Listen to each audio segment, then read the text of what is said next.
আমরা হাতের সাহায্যে একটু ঘুরিয়ে দিচ্ছি, দেখতে পাচ্ছেন কত সুন্দর করে কাজ করতেছে। ভিউয়ার্স, আমি আজকে আপনাদের মাঝে একটা বিষয় নিয়ে আলোচনা করব, সেটা হচ্ছে ম্যাগনেট ডাইনামো একটা 775 ডিসি মোটর কিভাবে আসলে ওখান থেকে বিদ্যুৎ বের হয় সেটা নিয়ে আমরা আলোচনা করব। তো ভিউয়ার্স, আপনারা দেখতে পাচ্ছেন আমি মোটরটি অলরেডি খুলে ফেলেছি। এই আমাদের ডিসি মোটরের মধ্যে কি কি থাকে, সর্বপ্রথম একটা থাকে এই যে স্টিলের একটা বডি, এই বডি থাকে স্টিলের মধ্যে।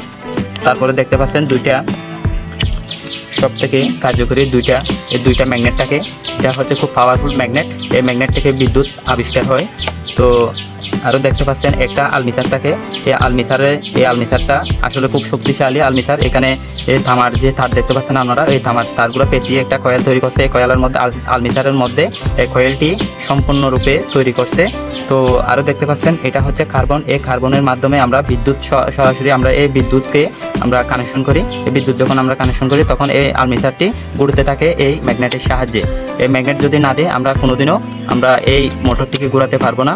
তো ভিউয়ার্স, এখন আরেকটা বিষয় হচ্ছে আমরা যখন বিদ্যুৎ তৈরি করি, আমরা যখন এই মোটরকে কোনো কিছু দ্বারা এমনিতে নিজে নিজে ঘুরাইতে থাকি, আর্মিচারটি যখন এই ম্যাগনেটের সাহায্যে ঘুরে তখন এই কার্বনের সাহায্যে উল্টো বিদ্যুৎ বের হয়, ঘর্ষণ হয়ে উল্টো বিদ্যুৎ বের হয়। তো আশা করি আপনারা সব কিছু বুঝতে পারছেন। আমি এগুলা সব কিছু আপনাদের লাইভে দেখাচ্ছি। একটা হচ্ছে লাল কাঠ, একটা হচ্ছে কালো তার।